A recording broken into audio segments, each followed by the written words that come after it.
Hello दोस्तों, नमस्कार। तो हमारी आज की कहानी है शत्रु हो तो रावण जैसा।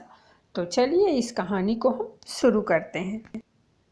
जब श्री राम और रावण का युद्ध शुरू होने वाला था तो राम ने कहा, मैं युद्ध शुरू होने से पहले लंका विजय के लिए एक यज्ञ करना चाहता हूँ और उसके लिए मुझे एक महापंडित चाहिए जो शैव अर्थात शिव को पूजन करने वाला और मेरी तरह वैष्णव हो।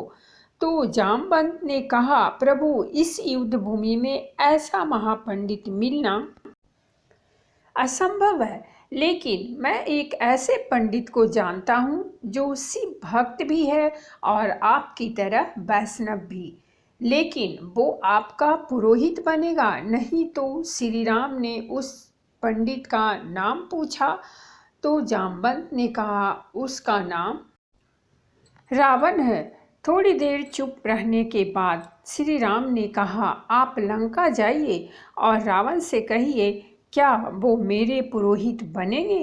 तब जामवंत रावण के पास जाते हैं और कहते हैं, हे महापंडित रावण, मेरे साथ दो लोग हैं जो आपसे यज्ञ करवाना चाहते हैं, क्या आप उनका पुरोहित होना स्वीकार करेंगे। तो रावण ने बिना हाँ ना कहे पूछा, कहीं आप अयोध्या से निर्वासित राजकुमारों की बात तो नहीं कर रहे हैं। तो जामवंत ने कहा, हाँ। फिर रावण ने एक प्रश्न किया, क्या यज्ञ का उद्देश्य लंका विजय है। तो फिर जामवंत ने कहा, हाँ। इसके बाद भी क्या आप उनके पुरोहित बनेंगे। तो रावण ने कहा, किसी पंडित के दरवाजे पर कोई यज्ञ करने के लिए आमंत्रित करे तो उसे एक पंडित कैसे अस्वीकार कर सकता है। आप उनसे कहिए मैं उनका पुरोहित बनने को तैयार हूँ।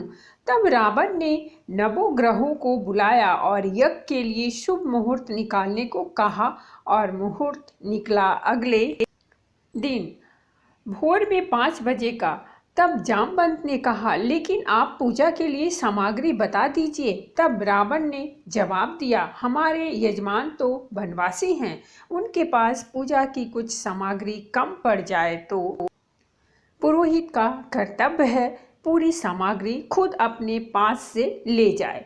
क्योंकि रावण जानता था राम विवाहित हैं और विवाहित पुरुष के बगल में उसकी पत्नी ना बैठे तो पूजा पूर्ण नहीं होती है और मैं अपूर्ण पूजा नहीं कर सकता। इसके बाद जामवंत चले और रावण अशोक वाटिका सीता के पास गया और सीता से कहा, तुम्हारा पति एक यज्ञ करने वाला है जिसमें मैं उसका पुरोहित हूँ। कल मेघनाथ सुबह रथ लेकर आएगा, तुम उस पर बैठ जाना और उसके साथ यज्ञ स्थल पर चले जाना और यज्ञ खत्म होने के बाद फिर वापस लंका चली आना। इसके बाद सुबह रावण यज्ञ स्थल पर पहुंचा। यह देखकर राम और लक्ष्मण ने रावण के पैर छुए और आशीर्वाद लिया। रावण ने यज्ञ शुरू करने से पहले राम से पूछा, तुम्हारी पत्नी कहाँ है। तो राम ने कहा, पुरोहित जी, उनका हरण हो गया है। तब रावण ने राम से कहा, मैंने तो पहले ही कह दिया, अगर मेरे यजमान के यज्ञ में कुछ पूजन सामग्री कम पड़ जाएगी तो पुरोहित का कर्तव्य है कि उसको उपलब्ध कराया जाए। तब उसने मेघनाथ से कहा, पुत्र, सीता को राम के बगल में बैठा दो। तब सीता को उनके बगल में बैठाकर रावण ने यज्ञ पूर्ण कर शिवलिंग की स्थापना की और नाम रखा रामेश्वर, अर्थात राम ही ईश्वर है और ईश्वर ही राम।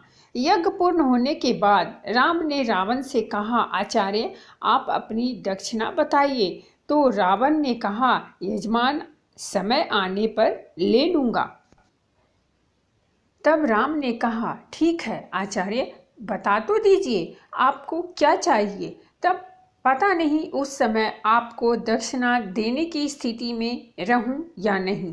तब रावण ने राम से कहा, यजमान, मुझे दक्षिणा में बस यही चाहिए कि जब मेरी मृत्यु हो तो मेरे सामने आप दोनों भाई मौजूद हों। यह सुनकर राम की आंखें भर आई और दोनों भाई रावण का पैर छूते हुए कहे, ऐसा ही होगा आचार्य, इसीलिए हम कहते हैं राम को तो छोड़ो, हम रावण का अपमान भी सहन नहीं कर सकते हैं। तो दोस्तों, ये थी हमारी आज की कहानी अच्छी लगी हो तो प्लीज़ हमारे चैनल को सब्सक्राइब कीजिए, वीडियो को लाइक और शेयर जरूर कीजिए। कहानी सुनने के लिए बहुत बहुत धन्यवाद। मिलते हैं हम एक नई कहानी के साथ।